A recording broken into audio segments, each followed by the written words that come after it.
Welcome back. I am Elizabeth. I am the Catholic Lady, and we're continuing to read Great Lion of God by Taylor Caldwell. Going on to chapter 43. I have fought the good fight, said Saul to himself. I have run the race. He had just returned from a brief visit to Jerusalem, where he had hotly engaged Simon Peter in the fulminating argument concerning heathen converts to the faith. Simon Peter had insisted that the heathen must first become Jews before being admitted to Christianity. But Saul had prevailed in spite of the bitter antagonism of the apostles and their earlier open contempt of him. He saw that they still distrusted him, both Jews and Christians. To them he was still the great renegade, but he called upon God to sustain him, and with his eloquence and the power of his compelling voice, he had finally convinced Simon Peter and the others, though not without some dark glances and sullen grimaces. He wrote to a friend, "The gospel of the uncircumcision was committed to me, as the gospel of the circumcision was committed to Peter. For he that wrought effectually in Peter to the apostleship of the circumcision, the same was mighty in me toward the Gentiles. I withstood Peter to the same, because he was to be blamed, for he did not eat with the Gentiles, but when they were come to him, he withdrew and separated himself, fearing them which were of the circumcision. I said to Peter, If you, being a Jew, live after the manner of the Gentiles, and not as do the Jews, why do you compel the Gentiles to live as do the Jews? We who are Jews by nature, and not sinners as the Gentiles." Galatians 2. Faith to Saul was the only thing necessary for man to have to be admitted to the worship of the Messiah and to the law. For faith was a gift of God, and a man of faith had been marked as his own. In Antioch he had at length prevailed on his people that they must not be intemperate in their actions and speeches to others, not antagonize men in an unseemly and unnecessary manner, in an effort to bring them to Christ. Zeal was splendid, but excess was dangerous, both to faith and to themselves. Rather, a man should labor diligently and speak kindly. By the time Saul had attained some success, but not until his own wild shows of anger and disgust. And there were many in the church of Antioch who were Gentiles of scores of races, and a considerable portion were men of learning and culture and wealth. They had come to listen to the Jewish prophet out of idleness or curiosity. They had remained to pray with him. For the God of the Jews was not licentious, cruel, depraved, and voluptuous, nor was he capricious and unstable, inclined to favor without reason and to revenge without reason. He was to be feared because he was the Almighty, and all things were in his hand, but he was not to be feared because he was intemperate and malicious and unpredictable or violent, as were their own gods. He could not be placated or cajoled by amulets, sacrifices, or superstitions. He desired only contrition and faith in him.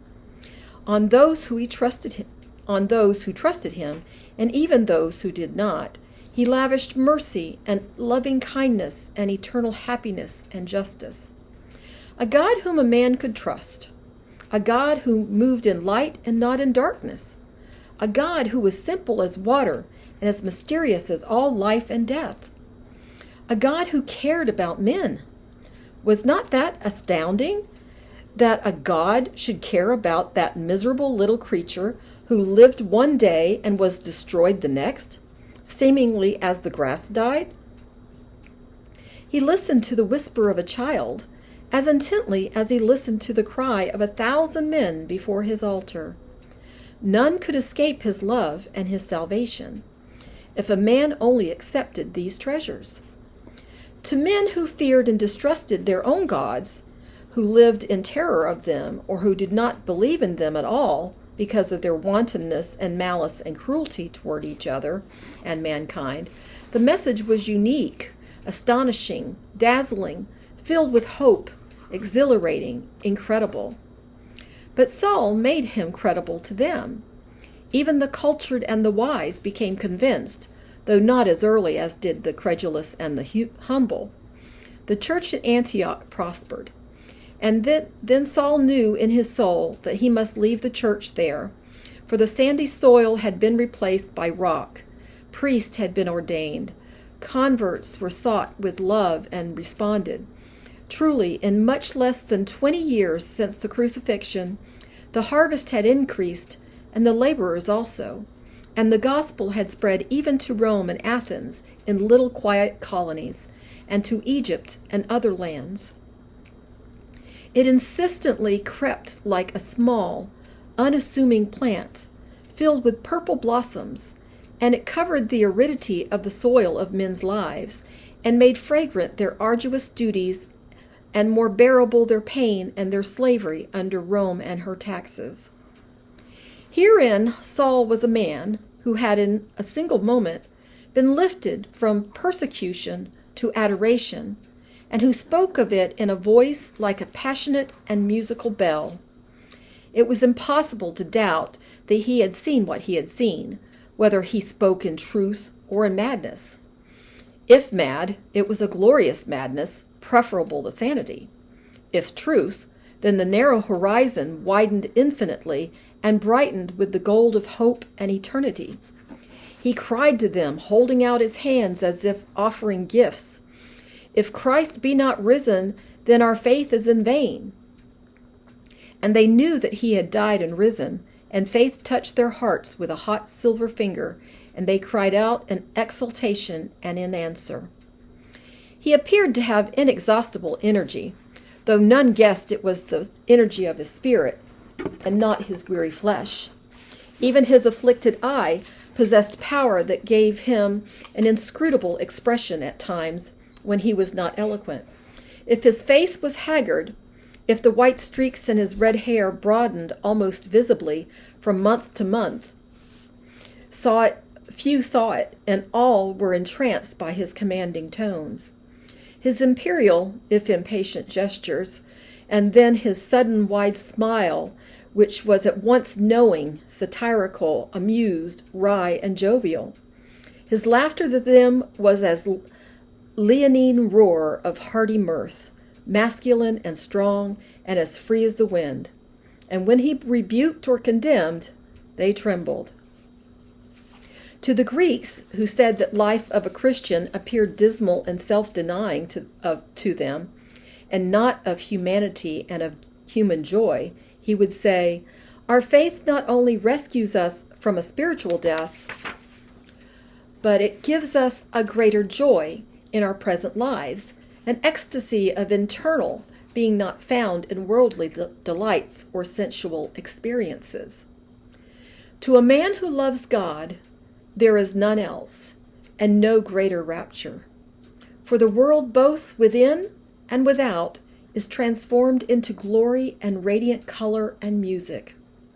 To the pragmatic Romans, who said that Saul's God did not appear to offer much intangible gifts, he said, "He who did not spare his own son, but gave him up for us all, will he not also give us all things with him?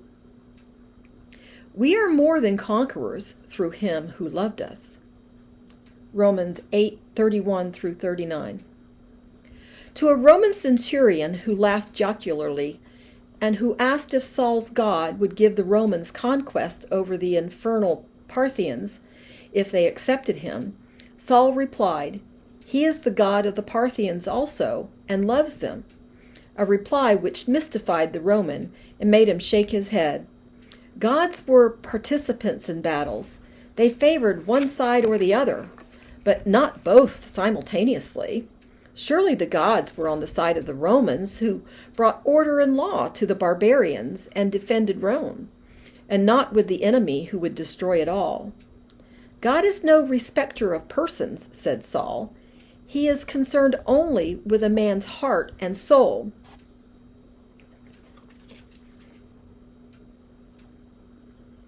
a reply which made the centurion muse and shake his head. He was convinced the Jew was demented. He said to Saul, You live poorly and miserably, though I have heard you are a rich man. Surely your life is painful, and your death will be wretched. Saul answered that death had not simply been made acceptable, but had been destroyed in a fire of love.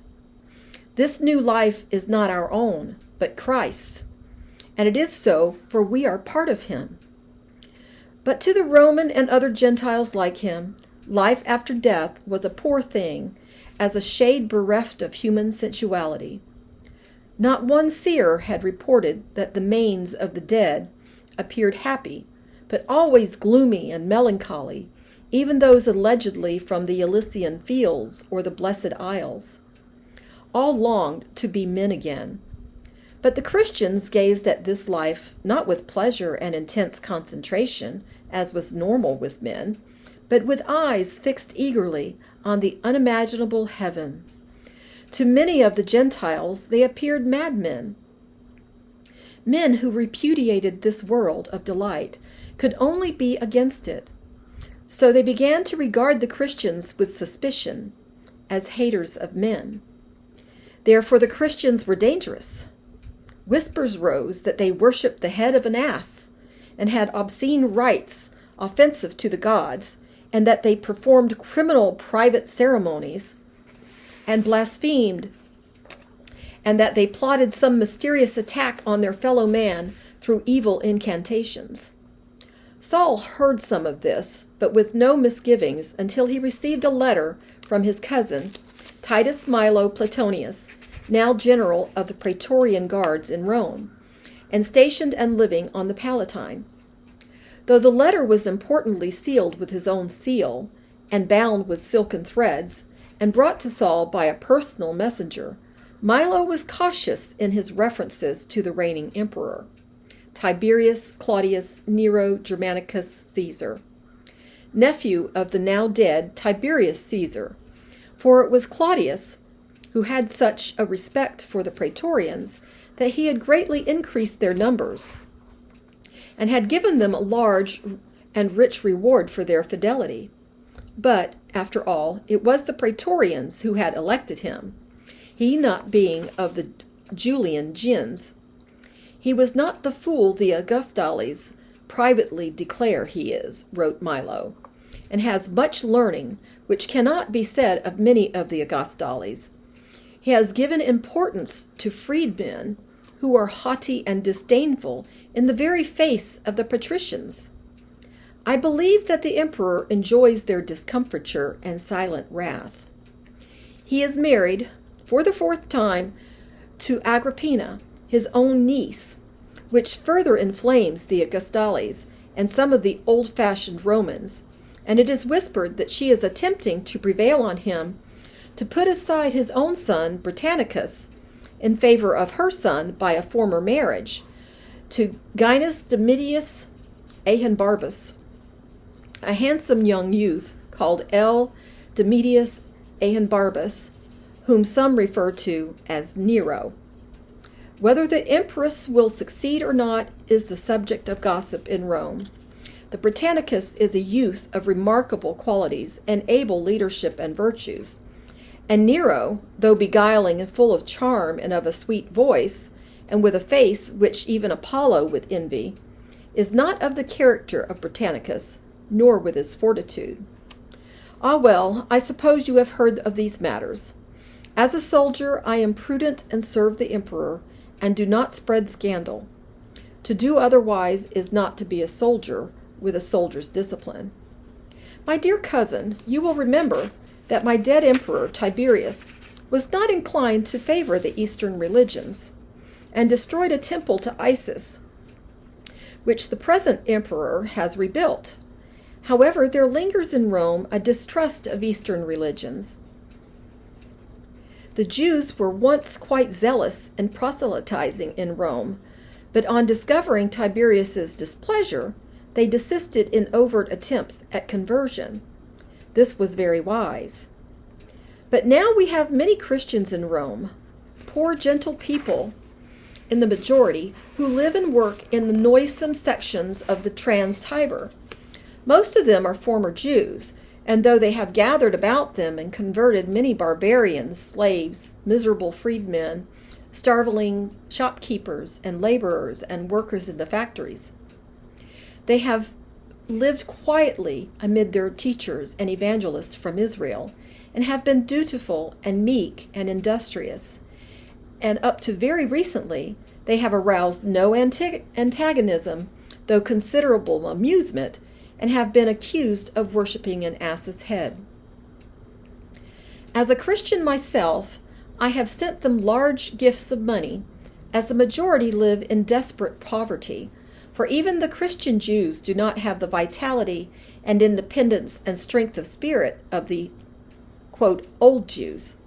I send them these gifts through a trusted young praetorian, for it would not be seemly for a praetorian general to alleviate the sufferings of what are referred to as the Eastern rabble, though the present emperor is indifferent to them. But 2 weeks ago, the Christians aroused great anger in Rome. Devotees of Sibeli met her at her temple and then carried the goddess through the streets in a gilded chair, arrayed in gold and crimson. Romans believe in no gods except for the, quote, old Romans and elderly patriots, but they are afraid of them and superstitious and placate all the gods they encounter in processions or when they pass their temples.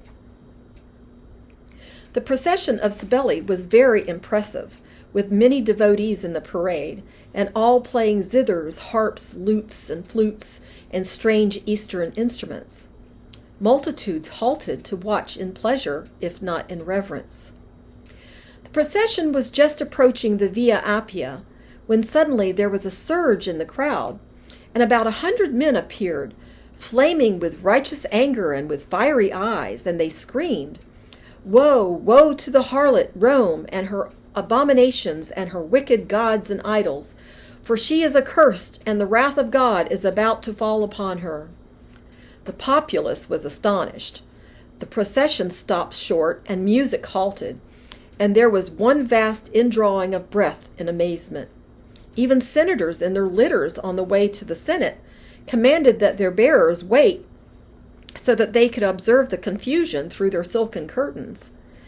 This would have been outrageous enough, but the Christians, for it was they, burst into the procession, seized the image of the goddess Sibeli, and smashed her in the running gutters, screaming the while, "Let all idolatry be destroyed, and the kingdom of God be proclaimed, while there is yet time, before Rome is leveled to the ground." They trampled the gilded chair and the draperies in their grasping violence. Women and children screamed, and men roared their fury. It happened in a twinkling. And then the Christians fled and seemingly dissolved into the very walls, and none could be found, though many pursued them with sticks and stones. The devotees of Sibeli fell on their faces and their knees and wailed that their goddess would seek revenge for this outrage to her divinity, and that Rome indeed was in deadly danger. Thousands listened to them and shivered, and muttered imprecations on the blasphemers. Were this but a single incident, it would soon be forgotten. But others have occurred, if not in so spectacular a fashion. The Roman mob is very excitable and loves riots and confusions for their lives, as the conquerors of the world is very dull. They adore scandal and rumor. Scores have ranged through the Trans-Tiber, and on finding Christians, they have severely beaten them before the very faces of the guards who look aside. After all, it is thought it creates amusement and diversion, and if the Romans have a victim, they will not be so rebellious before the tax gatherers. I have secretly talked to many of the elders among the Christians, and having them brought to my house on the Palatine at night, and expressed to them my alarm and dismay, and my own anger, for the rioters have endangered their fellow Christians. The elders agreed with me, and deplored the excessive zeal of their flocks, and have promised to calm and discipline them. I trust that they will be effective.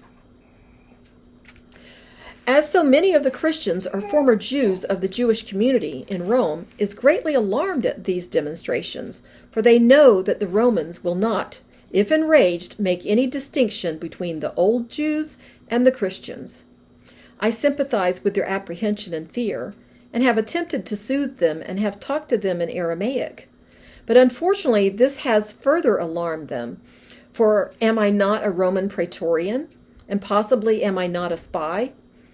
As an imaginative people, they see monstrous enemies about them, as in the past, and for a time many of them dared not leave their houses. Even the prominent citizens among them and their rabbis tremble with dread. Is it not deplorable that a few heedless zealots can bring calamity to their law-abiding fellows? And is it not unjust and sorrowful? I fear for both the Christians and the Jews. I long to see you again, my dear cousin. Perhaps you might find it in your heart to visit Rome and calm our fellow Christians and inspire them to more restraint.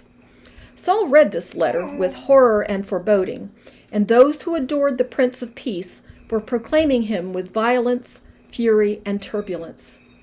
True, it was possible that they were not in the majority, but a few could bring disaster on the many and the innocent. Saul thought of the zealots and the Essenes in Israel who had brought down slaughter and massacres on their fellow Jews in the streets of Jerusalem because they lacked control of their emotions and sought to reform a whole world in one act of immoderate ferocity. Were they deliberately seeking martyrdom? If so, they were mad. Or were they trying to call universal attention to their faith and their presence among the populace? If so, they were mad indeed, for an attention which is enraged and bloodthirsty is worse than no attention at all. He pondered for a long time, and then wrote to the elders and the deacons of the church in Rome, rebuking them that they had lost control over several of their members. He wrote, "Let every soul be subject to the higher powers, for there is no power but of God, the powers that are ordained of God. Whosoever then resists the power, resists the ordinance of God, and they that resist shall receive to themselves damnation. For rulers are not a terror to good works, but to evil. Will you then not be afraid of the power? Do that which is good, and you shall have praise of the same. For he is the minister of God to you for good. But if you do that which is evil, be afraid, for he bears not a sword in vain. He is the minister of God, a revenger to execute wrath upon him who does evil. Therefore you must need be subject, not only for wrath, but also for conscience's sake. For this cause pay you tribute also. Render therefore all their dues, tribute to whom tribute is due, custom to whom custom, fear to whom fear, and honor to whom honor. Owe no man anything, but love one another, for he who loves another has fulfilled the law. Love works no ill to his neighbor, therefore love is the fulfilling of the law. Let us walk honestly as in the day, not in rioting and drunkenness, not in chambering and wantonness, not in strife." Romans 13:1-13. It was not a letter the younger Saul, who had burned with hatred for the Romans had rejoiced at the exploits of the Essenes and the Zealots, would have written. But now he saw the evil which lives in man cannot be destroyed by an answering evil, and only by patience, faith, love, and endless striving for peace and conciliation. The sword was no substitute for the enlightenment and justice. The mission of the Christians was salvation, not violence. God, not secular affairs, spiritual joy, not physical force, an empire of the soul, and not of human ordinances. That man who has not first conquered himself in his passions, however righteous he considered them, was a desperate danger to his own soul and the souls of his followers. This did not mean that a good man should be as milk and water. He should be as fine wine, invigorating, consoling, brightening, thirst-quenching, and inducing fellowship. Above all, he should transmit joy, and the love which is the heart of joy. He left Antioch with Barnabas for Corinth, feeling that the church in Antioch was flourishing and prosperous and needed him no longer.